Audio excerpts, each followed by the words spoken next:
ದಿನಗಳೆದಂತೆ ನನ್ನ ತಂಗಿ ಕಾಮಿನಿಯ ವರ್ತನೆ ವಿಚಿತ್ರವಾಗುತ್ತಿದೆ.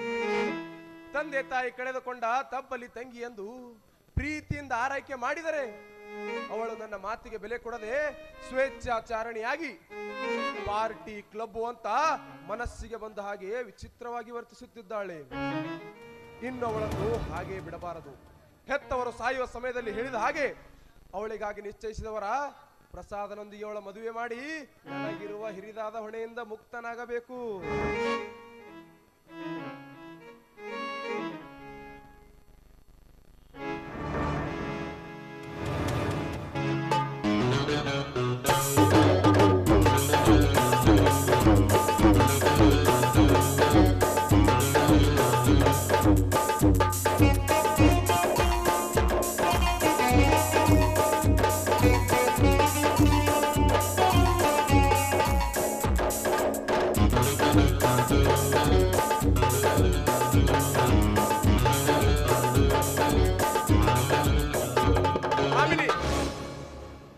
ನೀನು ಮನೆ ಸೇರುವ ಸಮಯ ಇದೆ ಏನು?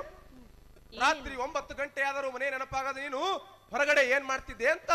ಹಾಗೇನಿಲ್ಲನ, ನನ್ ಗೆಳತಿಯರೆಲ್ಲ ಸೇರಿ ಒಂದು ಚಿಕ್ಕದಾಗಿ ಪಾರ್ಟಿ ಅರೇಂಜ್ ಮಾಡಿದ್ರು. ಬರೋದಕ್ಕೆ ಸ್ವಲ್ಪ ಲೇಟ್ ಆಯ್ತು ಅಷ್ಟೇ. ಕಾಮಿನಿ, ಹೆಣ್ಣಾದವಳು ತನ್ನ ಹೆಣ್ತನವನ್ನು ಮೀರಿ ನಡೆದರೆ ಸಮಾಜದಲ್ಲಿ ಅವಳಿಗೆ ಕವಡೆ ಕಾಸಿನ ಕಿಮ್ಮತ್ತು ಸಹ ಇರುವುದಿಲ್ಲ. ಇತ್ತೀಚೆಗೆ ನಿನ್ನ ವರ್ತನೆ ವಿಚಿತ್ರವಾಗುತ್ತಿದೆ. ಮನ ಬಂದಂತೆ ಪಾರ್ಟಿ ಕ್ಲಬ್ ಅಂತ ತಿರುಗಾಡಿ ಆ ರೌಡಿ ಕಾರ್ತಿಕನೊಂದಿಗೆ ನೀನು ಪ್ರೇಮದ ಚೆಲ್ಲಾಟ ಆಡುತ್ತಿರು ಎಂಬುದು ನನಗೆ ಚೆನ್ನಾಗಿ ಗೊತ್ತು. ಓಹೋ, ಅಂತೂ ನನ್ನವರು ಸಿಐಡಿ ಕೆಲಸ ಮಾಡ್ತಾ ಇದ್ದಾರೆ. ನನ್ ಬೆನ್ನ ಹಿಂದೆ ಸುತ್ತಿ ಎಲ್ಲ ಸತ್ಯಗಳನ್ನು ತಿಳಿದುಕೊಂಡಿದ್ದೀರಾ ಅಣ್ಣ? ನೀನು ನೋಡಿದ ಹಾಗೆ, ನೀನು ತಿಳಿದುಕೊಂಡ ಹಾಗೆ ಎಲ್ಲವೂ ಸತ್ಯನೇ. ನಾನು ಮನಸಾರೆ ಇಷ್ಟಪಟ್ಟು ಕಾರ್ತಿಕನನ್ನ ಪ್ರೀತಿಸ್ತಾ ಇದ್ದೇನೆ. ಮುಂದೆ ಅವನ ಜೊತೆ ಜೀವನ ಸಾಗಿಸಬೇಕು ಅಂತ ಮಾಡಿದ್ದೇನೆ. ಮದುವೆ ಆಗಲು ನಿರ್ಧರಿಸುವಂತೆ ನೀನು ಮದುವೆ ಆಗುವುದು ದೇಶದ್ರೋಹಿಯಾದ ಕಾರ್ತಿಕನೊಂದಿಗೆ ಅಲ್ಲ. ಅಪ್ಪ ಅಮ್ಮ ನಿನಗಾಗಿ ನಿಶ್ಚಯಿಸಿದವರ ನಮ್ಮ ದಾಯಾದಿ ಸಂಬಂಧಿಯಾದ ಪ್ರಸಾದನೊಂದಿಗೆ ಮದುವೆ ಆಗಿ ಈ ಮನೆಯ ಘನತೆ ಗೌರವ ಕಾಪಾಡಬೇಕು. ಇದು ಈ ಮನೆ ಹೆಣ್ಣಾದ ನಿನ್ನ ಕರ್ತವ್ಯ. ಅಪ್ಪ ಅಮ್ಮ ಬೆಳೆಸಿದ ಆಲದ ಮರ ಅಂತ ತಿಳಿದುಕೊಂಡು ಅದಕ್ಕೆ ನೇಣು ಹಾಕಿಕೊಳ್ಳೋ ಹುಚ್ಚ ಹೆಣ್ಣು ನಾನಲ್ಲ. ನೋಡಣ್ಣ, ನಾನು ಸಾಕಷ್ಟು ಶಾಲೆ ಕಲಿತವಳು. ನಾನಿಗೆ ಮೆಜಾರಿಟಿಗೆ ಬಂದಿದ್ದೇನೆ.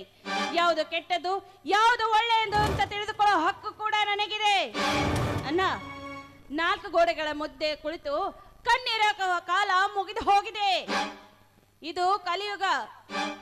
ಇಲ್ಲಿ ಹೇಗೆ ಬೇಕಾದ್ರೂ ಚೇಂಜ್ ಆಗ್ಬಹುದು. ನಾನು ಮನಸಾರೆ ಇಷ್ಟಪಟ್ಟಿದ್ದು ಕಾರ್ತಿಕನನ್ನ. ಅವನ ಜೊತೆನೆ ಮದುವೆ ಆಗಿ ಜೀವನ ನಡೆಸಬೇಕು ಅಂತ ತೀರ್ಮಾನ ತೆಗೆದುಕೊಂಡಿದ್ದೇನೆ. ಈ ಹೆಣ್ಣಿಗೆ ಪ್ರೀತಿಸಿದವನ ಜೊತೆನೆ ಮದುವೆ ಆಗಬೇಕೆಂಬ ಸ್ವತಂತ್ರವೂ ಇದೆನಾ? ಕಾಮಿನಿ, ಹೆಣ್ಣಿಗೆ ಸ್ವತಂತ್ರತೆ ಇದೆ ಎಂದು ಅವಳ ಮನ ಬಂದಂತೆ ಹಾರಾಡಲು ಪ್ರಯತ್ನಿಸಿದರೆ ಅವಳು ತನ್ನ ಬಾಳಿನ ಆಯವನ್ನು ತಪ್ಪಿ ಕಣ್ಣೀರು ಸುರಿಸಬೇಕಾಗುತ್ತದೆ. ನೀನು ನುಡಿದಿರುವ ಹಾಗೆ ಹೆಣ್ಣು ತನ್ನ ಮನಸ್ಸಿಗೆ ಬಂದ ಯುವಕನನ್ನು ಪ್ರೀತಿಸಿ ಅವನ ಕೈ ಹಿಡಿದು ತನ್ನ ಬದುಕನ್ನು ರೂಪಿಸಿಕೊಳ್ಳಲು ಆಸೆ ಪಡುವುದು ಸಹಜ. ಆದರೆ ನೀನು ಪ್ರೀತಿಸುತ್ತಿರುವುದು ಓರ್ವ ದೇಶದ್ರೋಹಿ, ಕಳ್ಳ ಖದೀಮ, ರೌಡಿ ಗುಂಡಾನನ್ನು. ರೌಡಿ ಗುಂಡಾಗಳ ಬದುಕು ನೀರ ಮೇಲಿನ ಒಂದು ಗುಳ್ಳೆಯಂತೆ. ಯಾವ ಕಾಲಕ್ಕೆ ಅವರು ಪೊಲೀಸರ ಗುಂಡಿಗೆ ಆಹುತಿಯಾಗಿ ಕೈ ಹಿಡಿದವಳ ಸಿಂಧೂರ ಕರಗಿಸುತ್ತಾರೆಂದು ಹೇಳಲು ಬರುವುದಿಲ್ಲ. ನೋಡಮ್ಮ ಕಾಮಿನಿ, ನೀನು ಆ ಕಾರ್ತಿಕನನ್ನು ಮರೆತು ಪ್ರಸಾದನ ಕೈ ಹಿಡಿದು ಬಾಳಿದರೆ ನಿನ್ನ ಸಂಸಾರ ನಂದಗೋಕುಲವಾಗುವುದಮ್ಮ. ಅಣ್ಣ, ರೌಡಿಗಳು ಕೆಟ್ಟವರು. ಅವರ ಜೀವನ ನೀರಿನ ಮೇಲೆ ಗುಳ್ಳೆ ಇದ್ದ ಹಾಗೆ ಅಂತ ತಿಳಿದುಕೊಂಡಿರಿದೆ. ಅದು ನಿನ್ನ ತಪ್ಪು ಕಲ್ಪನೆ. ಅಣ್ಣ, ಈಗಿನ ಗೌರವ ಈ ರಾಜಕೀಯದವರಿಗೂ ಸಿಗುವುದಿಲ್ಲ. ಅಂತ ದೊಡ್ಡ ಗೌರವ ಈ ರೌಡಿಗಳಿಗೆ ಸಿಗುತ್ತದೆ ಅಣ್ಣ. ಈ ರೌಡಿಗಳಿಗೆ ರಾಜಕೀಯದವರು ಬದುಕುತ್ತಿರುವುದೇ ಈ ರೌಡಿಗಳಿಂದ. ಅಣ್ಣ, ನೀನೇನೇ ಹೇಳು, ನಾನು ಮನಸಾರ ಇಷ್ಟಪಟ್ಟಿದ್ದು ಕಾರ್ತಿಕನನ್ನ. ಒಂದು ವೇಳೆ ನೀನು ಹುಡುಕಿದ ಹುಡುಗನನ್ನ ಮದುವೆ ಆಗುತ್ತೇನೆ ಎಂದು ಕನಸಲ್ಲಿ ಕೂಡ ತಿಳಿದುಕೊಳ್ಳಬೇಡ. ಯಾವ ಕಾಲಕ್ಕೂ ಅದು ಆಗೋದಕ್ಕೆ ಸಾಧ್ಯನೇ ಇಲ್ಲ. ಕಾಮಿನಿ, ನಿರ್ಧಾರವಂತೆ ನಿರ್ಧಾರ. ನಾನು ನಿಮ್ಮ ಮದುವೆಗೆ ಸಮ್ಮತಿ ಕೊಟ್ಟರಲ್ಲವೇ ನಿನ್ನ ನಿರ್ಧಾರ ಈಡೇರುವುದು. ನೋಡು, ನೀನು ಜನ್ಮವೆತ್ತಿದ ಈ ಮನೆಯ ಘನತೆ ಗೌರವ ಕಾಪಾಡಬೇಕೆಂಬ ಮನಸ್ಸು ನಿನಗಿದ್ದರೆ ಹಿರಿಯರು ನಿನಗಾಗಿ ನಿಶ್ಚಯಿಸಿದವರ ಪ್ರಸಾದನ ಕೈ ಹಿಡಿದು ಬಾಳಬೇಕು. ಇದು ನನ್ನ ಆಜ್ಞೆ ನಿನಗೆ. ಅದನ್ನೆಲ್ಲ ಹೇಳೋದಕ್ಕೆ ನೀನ್ಯಾರು? ನಾನ್ಯಾರು? ನಾನ್ಯಾರು? ನಾನ್ಯಾರು?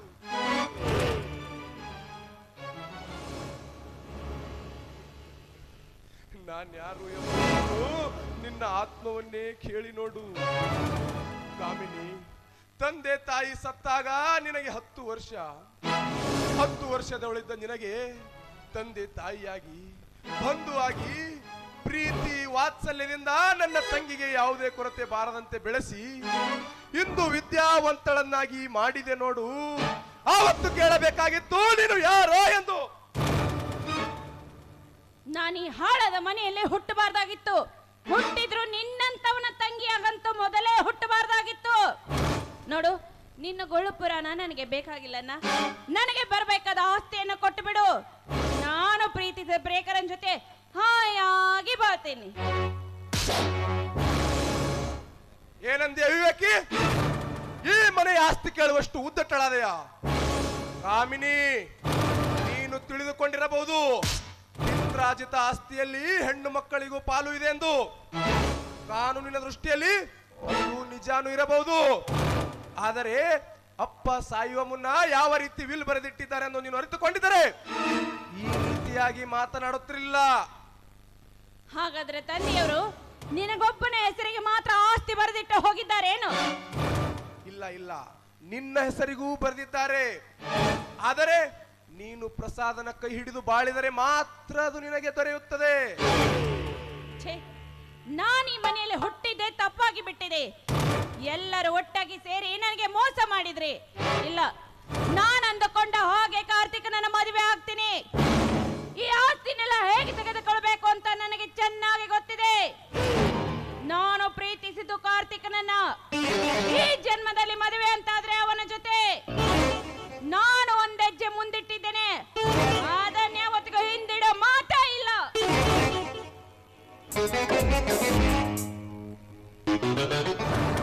ನೀನು ಹೆಜ್ಜೆ ಇಡುತ್ತಿರುವುದು ಮುಳ್ಳಿನ ಮೇಲೆ ಎಂಬುದನ್ನು ಮರೆಯಬೇಡ.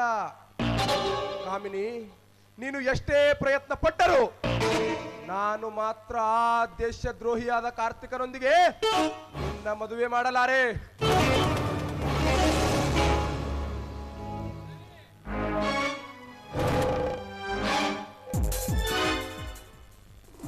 ರವಿ,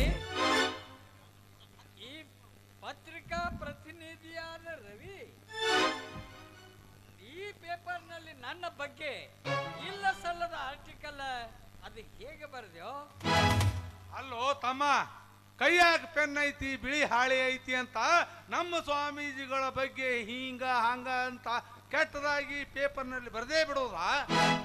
ಅಲ್ಲ, ನೀನು ಬರೆದಿದ್ದ ನಮ್ಮ ಸ್ವಾಮೀಜಿಗಳ ಬಗ್ಗೆ ಕೆಟ್ಟದ್ದಾಗಿದ್ದನ್ನು ಈ ಜನ ಓದಿ ನಮ್ಮ ಆಶ್ರಮದೊಳಗೆ ನುಗ್ಗಿ ಆಶ್ರಮ ಎಲ್ಲ ಹಾಳು ಮಾಡಿ ನಮ್ಮ ಸ್ವಾಮೀಜಿಗಳು ಒದ್ದು ಹೋಗ್ಯಾರಲೇ ಆ ಮುಂಡೆ ಮಕ್ಕಳು. ಸರಿಯಾಗಿ ಮಾಡಿದ್ದಾರೆ. ಕಾವಿ ತೊಟ್ಟು ನಕಲಿ ದಾಡಿ ಹಚ್ಚಿಕೊಂಡು ತಾನೊಬ್ಬ ಸಾಧು ಎಂದು ಮುಗ್ಧ ಜನರ ಕಣ್ಣಿಗೆ ಮಣ್ಣೆರಚಿ ಬಡ ಹೆಣ್ಣು ಮಕ್ಕಳಿಗೆ ಕೆಲಸ ಕೊಡಿಸುವ ಆವಿಷ್ಯ ತೋರಿಸಿ ಅಂತವರ ಶೀಲಹರಣ ಮಾಡಲು ಪ್ರಯತ್ನಿಸುತ್ತಿರುವ ಇಂತಹ ಬಂಡ ಸನ್ಯಾಸಿಗೆ ತಕ್ಕ ಪಾಠ ಕಲಿಸಿದ್ದಾರೆ.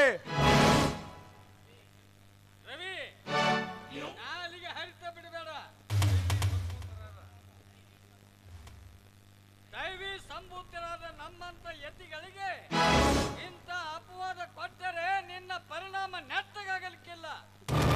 ಅಲ್ಲೋ ತಮ್ಮ, 4 ಮಗ್ಗಲು ನೋಡ್ಕೊಂಡು ತಿಳ್ಕೊಂಡು ಪೇಪರ್ನ್ಯಾಗ ಬರಿಬೇಕಪ್ಪ. ಸುಳ್ಳಂದು ಬರೀತೀರಿ, ಹಿಂದಾಗಡಿ ನಾವು ಬರೆದಿದ್ದು ತಪ್ಪೈತಂತ ಹ್ಯಾಂಡಿಲ್ ಮನಿ ಸಾರ್ಸೋಕ್ ಹೋಗ್ತಿರಲ್ಲ. ನೋಡ್ರೆ, ಒಬ್ಬ ವ್ಯಕ್ತಿಯ ಘನತೆ ಗೌರವದ ಚಾರಿತ್ರ್ಯ ವಧೆ ಮಾಡಿ ಪೇಪರಿನಲ್ಲಿ ಅವರ ಬಗ್ಗೆ ಸುಳ್ಳು ಬರೆಯಲು ಪತ್ರಿಕಾ ಪ್ರತಿನಿಧಿಯಾದ ನನಗೇನು ಹುಚ್ಚಿಡುವುದಿಲ್ಲ. ಈ ನಿರಂಜನ ಸ್ವಾಮಿ ಆಶ್ರಮದಲ್ಲಿ ನಡೆಯುವ ಅನೈತಿಕ ವ್ಯವಹಾರದ ಬಗ್ಗೆ ನಮಗೆ ತಿಳಿದರು ನಮ್ಮ ಹತ್ತಿರ ಸರಿಯಾದ ಆಧಾರ ಇಲ್ಲವಾಗಿತ್ತು. ಆಧಾರ ಸಿಕ್ಕಿಲ್ಲವೆಂದ ಮೇಲೆ ಪೇಪರ್ನಲ್ಲಿ ಸಿಕ್ಕಿದ್ದು ಬರೆದು ನಮ್ಮ ಚರಿತ್ರೆವನ್ನು ಏಕೆ ಮಾಡಿದ್ಯೋ? ಏಕೆಂದರೆ ನಿರಂಜನ್ ಸ್ವಾಮೀಜಿಯವರೇ, ನೀವು ಯಾವ ಹೆಣ್ಣನ್ನು ಬಲಾತ್ಕಾರ ಮಾಡಲು ಪ್ರಯತ್ನಿಸಿದ್ದೀರೋ ಆ ಹೆಣ್ಣು ನಿಮ್ಮಿಂದ ತಪ್ಪಿಸಿಕೊಂಡು ಬಂದು ನಿಮ್ಮ ಚರಿತ್ರೆ ಆಧಾರ ಸಮೇತ ಬಯಲು ಮಾಡಿರುವಳು. ಅಯ್ಯೋ ಶಾಂತಂ ಪಾಪಂ ಶಾಂತಂ ಪಾಪಂ. ಶಾಂತಂ. ಭಗವಂತ, ಎಂತ ಘೋರ ಅಪವಾದ ಈ ನಿನ್ನ. ಶಾಂತವನು ಹೋತಾಳ, ಪಾಂಪವನು ಹೋತಾಳೆ. ಸ್ವಾಮೀಜಿಗಳೇ, ಅಯ್ಯೋ ಶಿವನೇ, ಇದು ಎಂತ ಅದಕ್ಕೆ ಹೇಳಕ್ ಬರ್ತೀರಿ ನಮ್ಮ ಕೈಗೆ? ಉದ್ಧಾರ ಬೇಡ, ಹೆಂಡ್ರ ಮಕ್ಕಳು ಬೇಡ, ಏನೂ ಬೇಡ ಅಂತ ಸನ್ಯಾಸತ್ವ ಸ್ವೀಕರಿಸಿದ ನಮ್ಮ ಸ್ವಾಮೀಜಿಗಳ ಮೇಲೆ ಎಂತ ಅಪವಾದ ಹೊರಿಸ್ಯಾಳ ಮಿಟುಕಲಾಡಿ ಹೆಣ್ಣ. ಅಮ್ಮ, ಆ ಹುಡುಗಿ ಭಾಳ ಚಾಲು ಅದಾಳು. ನಮಗ ನಿಮ್ಮ ಕಾಲೇಜ್ನೊಳಗೆ ನೌಕರಿ ಕೊಟ್ರ ನಿಮ್ಮ ಜೊತೆ ಇರ್ತೀನಿ ಅಂದಳು. ನಾವು ಅಂಥವ್ರಲ್ಲ, ರಾಜಕಾರಣಿಗಳು, ನಾವು ಭಾಳ ಒಳ್ಳೆಯವರು ಅಂತ ತಿಳಿಸಿ ಬುದ್ಧಿ ಹೇಳಿ ನಾನು ಸ್ವಾಮೀಜಿಗಳೇ ನಾ ಮನೆ ಕಡೆ ಹೊಂಟೀನಿ.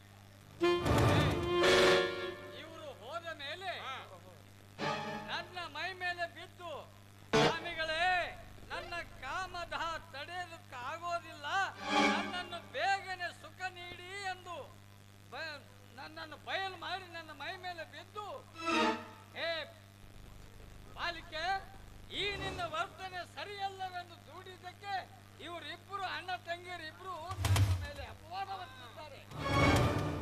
ಮಿಸ್ಟರ್ ನಿರಂಜನ್, ನನ್ನ ಮುಂದೆ ಬಿಚ್ಚಬೇಡಲೇ ನಿನ್ನ ಈ ಸುಳ್ಳಿನ ಕಂತೆಗಳನ್ನು. ನೀವಿಬ್ಬರು ಎಂತ ನೀಚರು ಎಂಬುದು ಇಡೀ ಸಮಾಜಕ್ಕೆ ಗೊತ್ತಿದೆ. ಮಗಳ ಸಮಾನಳಾದ ಓರ್ವ ಮಾನನೀಯ ಮಾನಹರಣ ಮಾಡಲು ನಿಮಗೆ ನಾಚಿಕೆ ಬರಲಿಲ್ಲವೇ? ನೋಡ್ತಮ್ಮ, ಆಗಿದ್ದಾಗ ಹೋಯ್ತು. ಏನೋ ನೀನು ನಮ್ಮ ಹುಡುಗ ಅಂತ ಒಂದು ಮಾತು ತಿಳಿಸಿ ಹೇಳ್ತೀನಿ. ಎಷ್ಟು ರೊಕ್ಕ ಬೇಳು? ನಮ್ಮ ಸ್ವಾಮೀಜಿಗಳ ಬಗ್ಗೆ ತಪ್ಪಾಗಿ ಬರೆದಿದ್ದೇನೆ ಅಂತ ಪೇಪರ್ನಲ್ಲಿ ಬರೆದು ಬಿಡು, ಎಲ್ಲ ಸೆಟಲ್ಮೆಂಟ್ ಎಂಡ್ ಅಪ್ ಮಾರ್ಕ್. ಗೌಡ್ರೆ, ನೀವು ಬೀಸಾಡುತ್ತಿರುವ ಹಣದಾಸೆಗೆ ನಮ್ಮಂತಹ ಪ್ರಾಮಾಣಿಕ ಪತ್ರಿಕಾ ಪ್ರತಿನಿಧಿಯವರು ಜೊಲ್ಲು ತಿಳಿಸುವಂತಿದ್ದರೆ ಇಂದು ಪತ್ರಿಕೆಯಲ್ಲಿ ನಿಮ್ಮಂತಹ ಭ್ರಷ್ಟ ರಾಜಕಾರಣಿಗಳ ಸಮಾಚಾರ, ಕಪನಿ ತೊಟ್ಟು ದಾಡಿ ಬೆಳೆಸಿ ಮಠದ ಹೆಸರಿನಲ್ಲಿ ಅನೈತಿಕ ವ್ಯವಹಾರ ನಡೆಸಿ ಮುಗ್ಧ ಜನರನ್ನು ವಂಚಿಸಿದ ಇಂತಹ ಕಳ್ಳ ಸಾಧುಗಳ ಸುದ್ದಿ ಬರುತ್ತಿರಲಿಲ್ಲ. ಪತ್ರಿಕಾ ಪ್ರತಿನಿಧಿಯವರು ನಿಮ್ಮಂತಹ ರಾಜಕಾರಣಿಗಳು ಕುಣಿಸಿದಂತೆ ಕುಣಿಯುವ ಸೂತ್ರದ ಗೊಂಬೆಗಳಲ್ಲ. ಅವರು ಸ್ವತಂತ್ರರು. ಪತ್ರಿಕಾಲಯವೇ ಅವರಿಗೆ ದೇವಾಲಯ, ಬರೆಯುವ ಲೇಖನಿಕೆ ಅವರಿಗೆ ದೇವರು. ನಿಮ್ಮಂತವರ ಹಣದಾಸೆಗೆ ಬಲಿಯಾಗಿ ನೀವು ನಡೆಸುತ್ತಿರುವ ವ್ಯವಹಾರಗಳನ್ನು ನಮ್ಮ ಪತ್ರಿಕೆಯಲ್ಲಿ ಬರೆಯದೆ ಹಾಗೆ ಬಿಟ್ಟರೆ ವಿದ್ಯೆ ಕೊಟ್ಟ ಸರಸ್ವತಿಗೆ ನಾವು ದ್ರೋಹ ಬಗೆದಂತೆ. ನೋಡ್ರಿ, ನೀವು ಏನೇ ಹೇಳಿದರು ನಿಮ್ಮ ಬಗ್ಗೆ ಪೇಪರಿನಲ್ಲಿ ಬರೆದದ್ದನ್ನು ತಪ್ಪು ಎಂದು ನಾನು ಪುನಃ ತಿದ್ದಿ ಬರೆಯಲಾರೆ. ಇದು ನನ್ನ ಕೊನೆ ಮಾತು. ನೀವಿನ್ನು ಹೋಗ್ಬೋದು. ಏ ಮೂರ್ಖ ಮಾನವ, ಮನೆತನಕ್ಕೆ ಬಂದು ನಮ್ಮನ್ನು ಅಪಮಾನಿಸಿದೆಯಲ್ಲ, ಈ ಸೇಡನ್ನು ತೀರಿಸಿಕೊಳ್ಳದಿದ್ದರೆ ನಾನು ನಿರಂಜನ ಸ್ವಾಮಿನೇ ಅಲ್ಲ. ಸ್ವಾಮೀಜಿಗಳೇ, ಅದೇನೋ ಅಂತಾರಲ್ಲ, ನಾವು ಬಂದು ದಾರಿಗೆ ಹೋಗ್ತೇವೆ, ಅವೇನು ಒಬ್ಬ ಮಗ ಕಾಣಲ್ಲ, ಯಾಕೋ ಭಾಳ ಬಿರಿ ಕಾಣ್ತದೆ. ಇದು ಶನಿ ಹೊಂಟನ ಬಾರೋ ಯಪ್ಪ, ಹೋಗಾರೆ.